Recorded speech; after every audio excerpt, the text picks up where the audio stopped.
Hello കൂട്ടുകാരെ, അപ്പം ഞാനിന്ന് 5 തേങ്ങ ചിരണ്ടിയതാട്ടോ ഇത്. പാല് കാച്ചുന്നതിന് വേണ്ടി, പെസകയുടെ പാല് കാച്ചുന്നതിന് വേണ്ടി 5 എന്ന് പറഞ്ഞാൽ 10 മുറി ചിരണ്ടിയിട്ട് ഇത്രയും തേങ്ങ കിട്ടിയുള്ളൂ. കാരണം ഇവിടുത്തെ അത് വാങ്ങി തേങ്ങയ്ക്ക് ഉള്ളു കുറവായിരുന്നേ, അങ്ങനെയുള്ളൊരു പ്രശ്നം വന്നു. എന്നാലും കുഴപ്പമില്ല, ഇത്രയും കിട്ടി. അപ്പോൾ അതിന് പിഴിയണം. ഹസ്ബൻഡ് ഉറങ്ങുവാണ്. ഉറങ്ങി എണീറ്റ് വരുമ്പോൾ വേണം, രണ്ടുപേരും കൂടെയുള്ള പരിപാടിയാണ്. അതങ്ങനെ.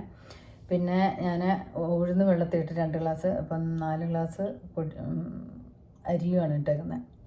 അപ്പോൾ അത്രയും അരച്ച് ജീരകവും വെളുത്തുള്ളിയും കൂടെ തേങ്ങയും കൂടെ അരച്ച് ചേർക്കും. നമ്മൾ പെസകാത്താപ്പല്ലേ, പുളിക്കാൻ വെക്കത്തില്ലല്ലോ.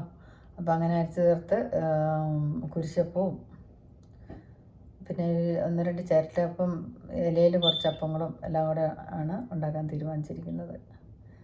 അപ്പോൾ അങ്ങനെയൊക്കെയാണ് ഇന്നത്തെ കാര്യങ്ങൾ. പെസകയുടെ അപ്പം ഉണ്ടാക്കണം. അപ്പോൾ അതിനുള്ള എല്ലാ സാധനങ്ങളും മേടിച്ചു, റെഡി ആയിക്കൊണ്ടിരിക്കുന്നു. അപ്പോൾ 7 മണിയാകുമ്പോഴത്തേനും എല്ലാം റെഡിയാക്കണം ഞാൻ ആഗ്രഹിക്കുന്നത്. അപ്പം തുടങ്ങുകയാണ് കേട്ടോ. അപ്പം നിങ്ങൾക്ക് വീഡിയോ ഇഷ്ടപ്പെട്ട ലൈക്ക് ചെയ്യുക, ഷെയർ ചെയ്യുക, സബ്സ്ക്രൈബ് ചെയ്യുക. നിങ്ങളെങ്ങനെയാണ് പെസകാത്തപ്പം ഉണ്ടാക്കുന്നത്? ഇത് തന്നെ സെയിം തന്നെ ആയിരിക്കുമല്ലോ. അതുപോലെ തന്നെ പാല് ഞാൻ കാച്ചുന്നത് എല്ലാവർക്കും തന്നെ ഇഷ്ടം കേട്ടോ. അപ്പം ഇത്രേക്കാളും പെട്ടെന്ന് തീരുന്ന പാലാണ്. കാരണം പാല് ഞാൻ കാച്ചുന്നത് വെച്ച് കഴിഞ്ഞാൽ തേങ്ങാപ്പാൽ തന്നെയാണ് എടുക്കുന്നത്. നന്നായിട്ട് കഷ്ടപ്പെട്ട് നല്ലതായിട്ട് പിഴിഞ്ഞെടുക്കുന്നത്, അല്ലാതെ റെഡിമെയ്ഡായിട്ട് മേടിക്കുകയല്ല.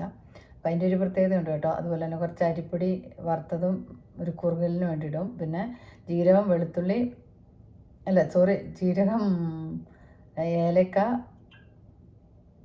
പിന്നെന്തുവാ, ചുക്ക്. ഇത് നന്നായിട്ട് ചെറുതായിട്ടൊന്ന് വറുത്തിട്ട് നന്നായിട്ട് ഇടിച്ചിട്ടാണ് പാല് കാച്ചുന്നതിന് വേണ്ടി ഇടുന്നത്. ചെറുതായിട്ട് കെട്ടിയിടും.